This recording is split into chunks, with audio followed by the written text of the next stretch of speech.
बिहार समाचार में आपका स्वागत है। चलिए जानते हैं बिहार के फटाफट बड़ी खबरों को। लेकिन उससे पहले ये न्यूज़ आप किस जगह से देख रहे हैं हमें कमेंट बॉक्स में ज़रूर बताएं। 5 लाख सरकारी शिक्षकों की ट्रांसफ़र पोस्टिंग पर पटना हाई कोर्ट ने रोक लगा दी है। कोर्ट ने यह फैसला औरंगाबाद के शिक्षकों की याचिका पर सुनवाई करते हुए दिया।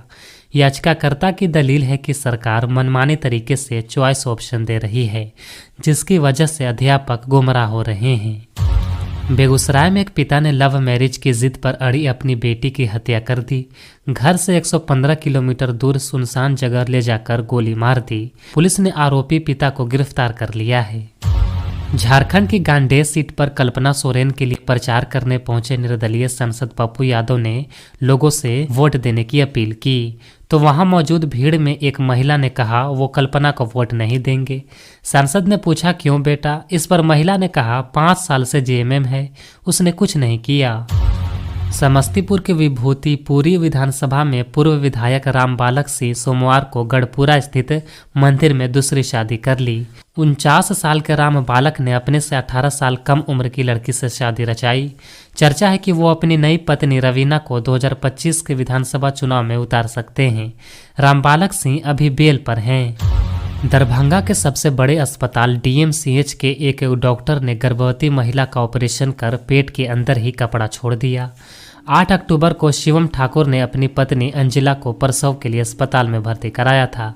डिस्चार्ज के बाद ऑपरेशन वाले हिस्से का घाव नहीं सूखा, जिसके बाद डॉक्टर की लापरवाही सामने आई। हेमंत सोरेन और कांग्रेस पार्टी रांची को कराची बनाना चाहती है, ये कहना है केंद्रीय मंत्री गिरिराज सिंह का।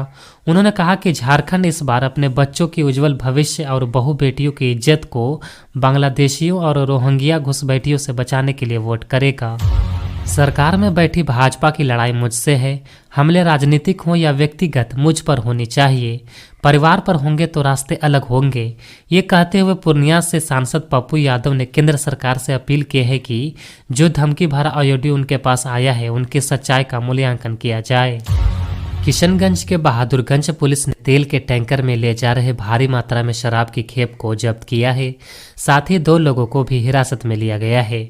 शराब की खेप को पश्चिम बंगाल के सिलीगुड़ी के रास्ते से हाजीपुर लाया जा रहा था। दिवंगत लोक गायिका शारदा सिन्हा के उनके निधन के 54 घंटे पहले का एक वीडियो सामने आया है, जिसमें वो एक पक्षी से बात करते नजर आ रही हैं। वीडियो में एक मैना शारदा सिन्हा के वार्ड की खिड़की पर आकर बैठी हुई दिख रही है। मैने से शारदा सिन्हा कहती हैं मुझसे बात करने आई हो। बिहार में 70 साल से अधिक आयु वर्ग के वरिष्ठ नागरिकों के आयुष्मान और मुख्यमंत्री जन आरोग्य योजना कार्ड बनाने के लिए 20 नवंबर से शिविर लगेगा। ये शिविर राज्य के सभी जिले में लगाया जाएगा। इसके लिए स्वास्थ्य विभाग के अपर मुख्य सचिव प्रत्यय अमृत ने सभी जिले के अधिकारी को पत्र भेजा है। बिहार के मुख्यमंत्री नीतीश कुमार 2025 में 18वें विधानसभा चुनाव से पहले बतौर सीएम 15वीं यात्रा पर निकलेंगे। नीतीश की महिला संवाद यात्रा पर राज्य सरकार 225 करोड़ रुपए खर्च करेगी। 2005 से अब तक नीतीश 14 यात्रा कर चुके हैं। नीतीश सरकार ने मैथिली को शास्त्रीय भाषा की सूची में शामिल करने की मांग करते हुए केंद्र को प्रस्ताव भेजा है। बिहार के शिक्षा मंत्री सुनील कुमार ने इस संबंध में केंद्रीय गृह मंत्री अमित शाह को पत्र लिखा है। पटना में 109 करोड़ रुपए की लागत से नया रेलवे ओवरब्रिज बनाया जाएगा। छपरा में यातायात को सुव्यवस्थित करने के लिए 4 लेन रोड का निर्माण किया जाएगा। नीतीश कैबिनेट की बैठक में इन प्रस्तावों पर मंगलवार को मुहर लगाई गई। बिहार में जमीन सर्वे की जटिलता को सरल बनाने के लिए जल्द ही नीतीश सरकार नया कानून लाने जा रही है। आगामी कैबिनेट बैठक में इसके ड्राफ्ट को मंजूरी मिल सकती है। राजस्व एवं भूमि सुधार मंत्री दिलीप जायसवाल ने ये बातें कही हैं।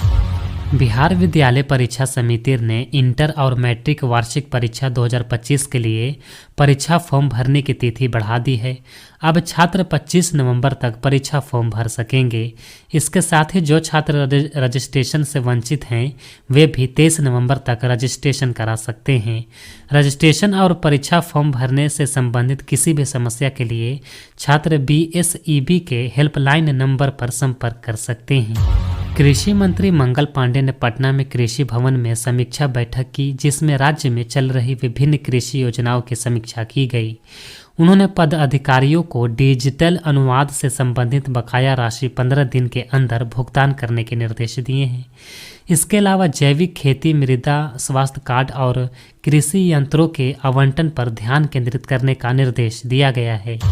विवाह का सीजन शुरू होते ही खाद्य तेल की कीमतों में जोरदार उछाल आई है। पाम ऑयल 150 रुपये प्रति लीटर के स्तर पर बिक रहा है। सोयाबीन तेल 10 रुपये तो सरसों तेल 5 रुपये प्रति लीटर महंगा हो गया है। पाम ऑयल की कीमत अक्टूबर में 120 रुपये प्रति लीटर थी, जो नवंबर में बढ़कर 150 रुपये प्रति लीटर हो गई है। सरसों का तेल भी 155 से 185 रुपये से बढ़कर 160 से 190 रुपये प्रति लीटर हो गया है। पटना के किदवईपुरी में बिजनेसमैन नीलकमल के घर चोरों ने पूजा रूम की खिड़की का ग्रिल काटकर अंदर प्रवेश किया और अलमारी से 4 लाख रुपए नगद और 5 लाख रुपए के गहने चोरी कर लिए। चोरी के बाद चोरों ने घर और मेन गेट का दरवाजा अंदर से बंद कर दिया और फरार हो गए। घटना का पता तब चला जब नीलकमल की मां सुबह पूजा के लिए पहुंची और दरवाजा बंद पाया। सूचना मिलने पर कोतवाली पुलिस मौके पर पहुंची, जांच शुरू कर दिया है। बिहार के गया जिले के डुमरिया प्रखंड के तेलियाडीह इलाके में एक पागल सियार आदमखोर बन गया है। अब तक सियार ने 3 महिलाओं समेत 7 लोगों को घायल किया है, जिसमें एक महिला की स्थिति गंभीर बनी हुई है। स्थानीय लोगों के अनुसार भीड़ के डर कर भागने वाला सियार अब अचानक हमला कर दे रहा है। वन विभाग के रेस्क्यू ऑपरेशन के दौरान भी सियार ने भीड़ पर हमला किया, जिससे 3 लोग घायल हो गए। इलाके में दहशत का माहौल है। मुजफ्फरपुर के कच्ची पक्की इलाके के अतरदह आनंद नगर में चोरों ने पुलिस जवान मनीष कुमार सिंह के घर में 25 लाख की चोरी की। चोरी में 20 लाख के जेवर और 5 लाख नगद शामिल है। पीड़ित ने नगर थाना में शिकायत दर्ज कराई है। घटना वाले दिन घर से सभी सदस्य ताला लगाकर अपने पैतृक गांव सकरा गए थे। बेतिया जिले के अनुमंडलीय अस्पताल नरकटियागंज में प्रसव के दौरान एक महिला और बच्चा का मौत हो गया। इस घटना से आक्रोशित परिजनों ने अस्पताल प्रशासन पर लापरवाही का आरोप लगाते हुए हंगामा किया। सूचना मिलने पर पुलिस मौके पर पहुंची और परिजनों को समझा बुझाकर शांत कराया। इस घटना से एक बार फिर सरकारी अस्पतालों में मिलने वाले चिकित्सा सेवाओं पर सवाल खड़े कर दिए हैं। नालंदा के बिहार शरीफ बख्तियारपुर रेलखंड पर मंगलवार को 75 वर्षीय बुजुर्ग महिला की मौत हो गई। ये घटना हरनौत रेलवे स्टेशन के पास बस्ती रेलवे फाटक पर हुई, जहां श्रमजीवी एक्सप्रेस की यात्रा कर रही महिला ट्रेन से गिर गई। मृतका की पहचान कौशल्या देवी के रूप में हुई है। बिहार की राजधानी पटना से मुजफ्फरपुर होते हुए नेपाल सीमा पर स्थित भैंसा टोल वाल्मीकि आश्रम तक बस सेवा शुरू की जा रही है। इसके अलावा सीतामढ़ी और पूर्वी चंपारण के अरेराज से पटना के लिए नए रूटों पर भी बस चलाने की मंजूरी मिल गई है। अररिया में रविवार रात को एक छात्र नवोदय विद्यालय से भागकर स्टेशन आ गया। वहां खड़ी मालगाड़ी पर चढ़कर सेल्फी लेने की कोशिश में वो हाई टेंशन लाइन की चपेट में आ गया और बुरी तरह झुलस गया। छात्र अपने दोस्तों के साथ हॉस्टल की दीवार फांद कर निकला था। फिलहाल उसका इलाज चल रहा है। केंद्र सरकार ने भारतीय सर्वेक्षण विभाग SOI को बिहार और झारखंड की सीमा का सर्वेक्षण करने का जिम्मा सौंपा है। ये काम नेशनल जियो स्पेशियल पॉलिसी 2022 के तहत किया जा रहा है। सर्वेक्षण का उद्देश्य दोनों राज्यों के बीच की सीमा को स्पष्ट करना और भौगोलिक डेटा तैयार करना है। इस काम के लिए राज्य सरकार ने जिला स्तर पर नोडल अधिकारी नियुक्त किए हैं। ये सर्वेक्षण दोनों राज्यों के बीच भूमि संबंधित विवादों को सुलझाने में मददगार साबित होगा। महाराष्ट्र में विधानसभा चुनाव की वोटिंग से एक दिन पहले भाजपा के राष्ट्रीय महासचिव विनोद तावड़े पर पैसे बांटने का आरोप लगा है। विवाद तब शुरू हुआ जब BVA अध्यक्ष हितेंद्र ठाकुर और उनके बेटे क्षितिज मंगलवार 19 नवंबर विराल के होटल पहुंचे। बहुजन विकल्प अघाड़ी ने आरोप लगाया कि तावड़े 5 करोड़ रुपए लेकर होटल पहुंचे और यहां वोटर्स को पैसे बांटे जा रहे थे। होटल में भाजपा और BVA कार्यकर्ताओं के बीच जमकर झड़प हुई। होटल में हुए हंगामे के कुछ वीडियो भी सामने आए हैं। वीडियो में कुछ लोग हाथों में नोट लिए दिखाई दे रहे हैं। एक युवक डायरी लिए हुए है। आरोप है कि इसी डायरी में पैसे का लेखा जोखा है। तमिलनाडु के मुख्यमंत्री MK स्टालिन ने मंगलवार को भारतीय जीवन बीमा निगम LIC की वेबसाइट पर हिंदी भाषा के इस्तेमाल पर कड़ी आपत्ति जताई। उन्होंने कहा कि वेबसाइट को हिंदी थोपने के लिए एक प्रचार का उपकरण बना दिया गया है। रूस के राष्ट्रपति व्लादिमीर पुतिन ने मंगलवार को एक नई परमाणु नीति पर हस्ताक्षर किया है, जिसमें घोषणा की गई है कि किसी भी परमाणु शक्ति द्वारा समर्थित देश अगर रूस पर हमला करता है तो इसे उनके देश पर संयुक्त हमला माना जाएगा। रूस पर कोई भी बड़ा हवाई हमला परमाणु प्रतिक्रिया को जन्म दे सकता है। पुतिन के इस फैसले से दुनिया भर में हड़कंप मच गई है।